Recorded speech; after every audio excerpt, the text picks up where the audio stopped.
प्रतियोगी परीक्षाओं की तैयारी करने वाले सभी संघर्षशील साथियों का तहे दिल से स्वागत है। मैं हूं आपका अपना दोस्त और आपका होस्ट मनोहर सोनी। दोस्तों, पिछली कड़ी में हमने भारत के समुद्री तट पर लगे यूरोपीय शक्तियों के मेले को देखा था। हमने जाना कि कैसे पुर्तगाली, डच, डेनिश और फ्रांसीसी एक-एक करके इस दौड़ में शामिल हुए। लेकिन अंत में अंग्रेजों ने अपनी चालाकी, दूरदर्शिता और सैन्य ताकत से सबको पछाड़ दिया। वॉन्डीवॉश की लड़ाई में फ्रांसीसियों को हराकर उन्होंने अपने सबसे बड़े यूरोपीय प्रतिद्वंदी को रास्ते से हटा दिया था। लेकिन दोस्तों, कहानी यहाँ खत्म नहीं होती। असल में असली कहानी तो यहीं से शुरू होती है। अब तक अंग्रेज एक विदेशी कंपनी थे जो दूसरी विदेशी कंपनियों से लड़ रहे थे, लेकिन अब मैदान साफ था। अब उनके सामने थी भारत की रियासतें, कमजोर होता मुगल साम्राज्य और बंगाल, अवध, मैसूर और मराठों जैसी ताकतवर क्षेत्रीय शक्तियां। ये कहानी उस अविश्वसनीय बदलाव की है जिसे इतिहास में आज तक आश्चर्य से देखा जाता है। ये कहानी है कि कैसे व्यापारियों का एक समूह जो कभी मुगल बादशाह के दरबार में एक फैक्ट्री खोलने की इजाज़त के लिए गिड़गिड़ा रहा था, महज 150 सालों में उसी मुगल बादशाह को पेंशन देने वाला मालिक बन गया। ये कहानी है दुकानदार से सम्राट बनने की। ये कहानी है अंग्रेजी ईस्ट इंडिया कंपनी की, जो दुनिया के इतिहास की सबसे शक्तिशाली और सबसे खतरनाक कॉरपोरेशन बनी। तो चलिए आज हम इस कंपनी के बही खातों से लेकर इसकी तोपों के गरजने तक के सफ़र को करीब से देखते हैं। हम जानेंगे कि इसकी शुरुआत कैसे हुई, इसने भारत में अपने पैर कैसे जमाए और वो कौन से निर्णायक मोड़ थे जिन्होंने इसे भारत का भाग्य लिखने का अधिकार दे दिया। एक विनम्र शुरुआत। मसालों के व्यापारी, the humble beginnings, merchants of spice.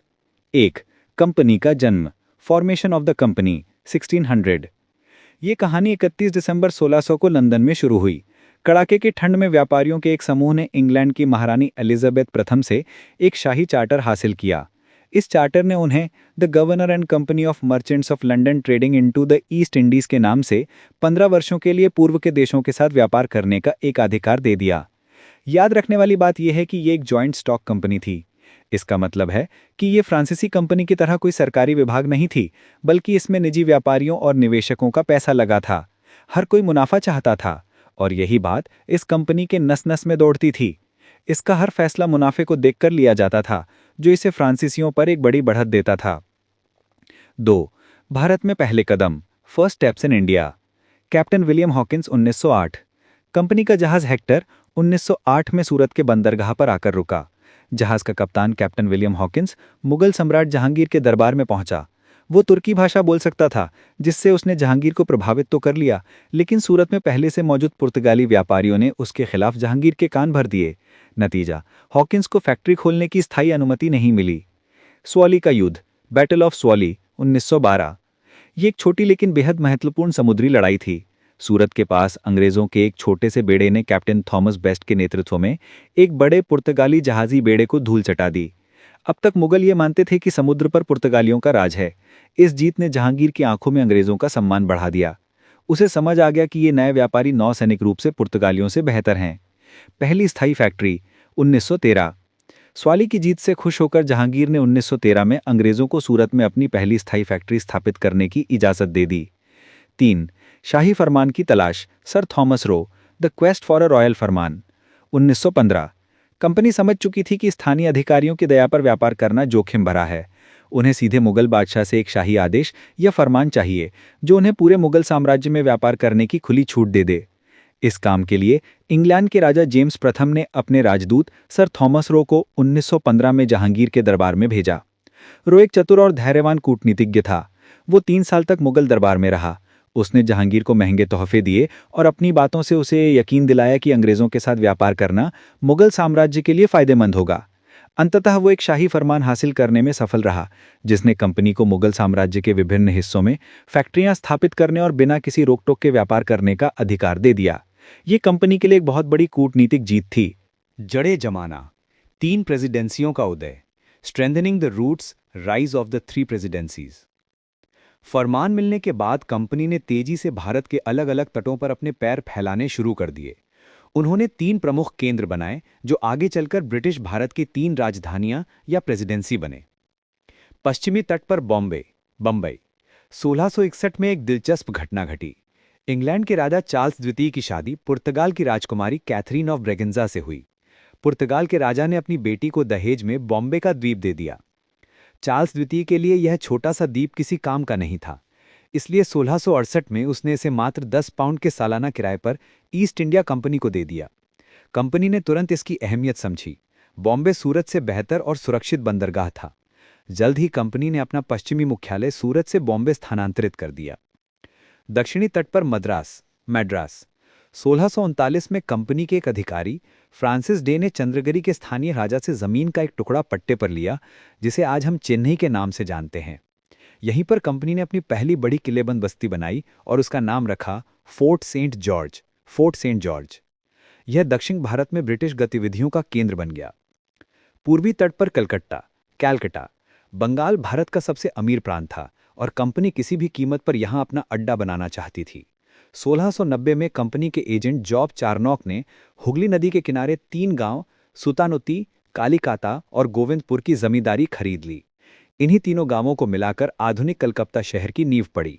बाद में कंपनी ने यहां एक विशाल किले का निर्माण किया, जिसका नाम इंग्लैंड के राजा के सम्मान में फोर्ट विलियम रखा गया। फोर्ट विलियम 17वीं सदी के अंत तक ईस्ट इंडिया कंपनी सिर्फ एक घुमंतु व्यापारिक समूह नहीं रह गई थी। वह बॉम्बे, मद्रास और कलकत्ता में अपनी किलेबंद बस्तियों के साथ भारत में एक स्थायी ताकत बन चुकी थी। व्यापारी से शासक, परिवर्तन का दौर, from trader to ruler, the period of transformation. 18वीं सदी की शुरुआत में एक ऐसी घटना घटी जिसने भारत का इतिहास हमेशा के लिए बदल दिया। 1. मुगल साम्राज्य का पतन, decline of the Mughal empire. 1707 में शक्तिशाली मुगल बादशाह औरंगजेब की मृत्यु हो गई।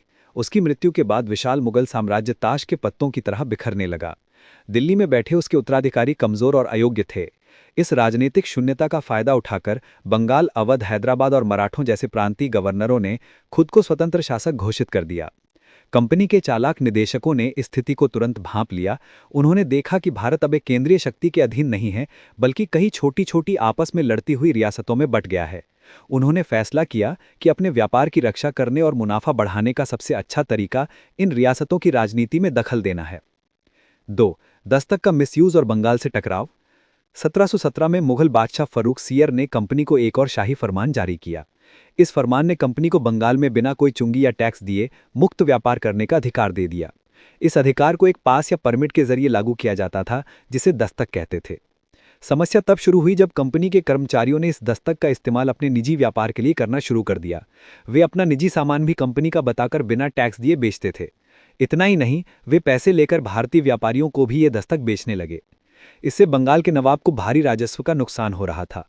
नवाब मुर्शीद कुली खान से लेकर अलीवर्दी खान तक सभी ने इसका विरोध किया, लेकिन कंपनी अपनी मनमानी पर अड़ी रही। यही दस्तक का मुद्दा आगे चलकर बंगाल के नवाब और कंपनी के बीच युद्ध का सबसे बड़ा कारण बना। निर्णायक युद्ध, बंगाल पर कब्जा। अलीवर्दी खान के बाद 1756 में उसका युवा नाती सिराजुद्दौला बंगाल का नवाब बना। वो एक स्वाभिमानी और गर्म मिजाज का शासक था और कंपनी की हरकतों से तंग आ चुका था। उसने कंपनी को 2 टोक कह दिया। 1. किलेबंदी करना बंद करो। 2. दस्तक का दुरुपयोग करना बंद करो और बकाया टैक्स चुकाओ। जब कंपनी ने उसकी बात नहीं मानी तो सिराज ने कलकत्ता पर हमला कर फोर्ट विलियम पर कब्जा कर लिया। 1. प्लासी का युद्ध, बैटल ऑफ प्लासी, 23 जून 1757। एक लड़ाई जो लड़ी ही नहीं गई। कलकत्ता पर कब्जे की खबर जब मद्रास पहुंची तो कंपनी ने रॉबर्ट क्लाइव के नेतृत्व में एक सेना बंगाल भेजी। क्लाइव एक सैनिक से ज्यादा एक शातिर रणनीतिकार था। वो जानता था कि सिराज की विशाल सेना को सीधे युद्ध में हराना मुश्किल है, इसलिए उसने लड़ाई के बजाय साजिश और धोखे का रास्ता चुना। साजिश, क्लाइव ने सिराज के सेनापति मीर जाफर से गुप्त सौदा किया। उसने मीर जाफर को सिराज को धोखा देने के बदले बंगाल का नवाब बनाने का लालच दिया।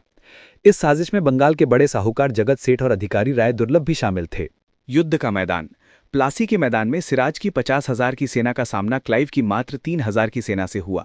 लेकिन युद्ध शुरू होते ही मीर जाफर और राय दुर्लभ अपनी सेना की बड़ी टुकड़ियों को लेकर चुपचाप खड़े रहे। नवाब की सेना का एक छोटा सा हिस्सा ही वफादारी से लड़ा। सिराजुद्दौला को अपने हार का एहसास हो गया और वो मैदान छोड़कर भाग गया, लेकिन बाद में उसे पकड़कर मार दिया गया। परिणाम, प्लासी कोई वास्तविक युद्ध नहीं था, ये एक सौदा और विश्वासघात था। इस जीत ने रातों रात ईस्ट इंडिया कंपनी को बंगाल का किंग मेकर बना गया। मीर जाफर को गद्दी पर बैठाया गया, लेकिन वो कंपनी के हाथों की कठपुतली था। कंपनी ने मीर जाफर से इतना पैसा और संसाधन वसूला कि बंगाल का खजाना खाली हो गया।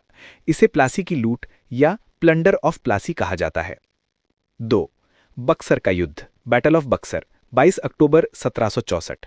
एक असली सैन्य जीत। कंपनी की लालच की कोई सीमा नहीं थी।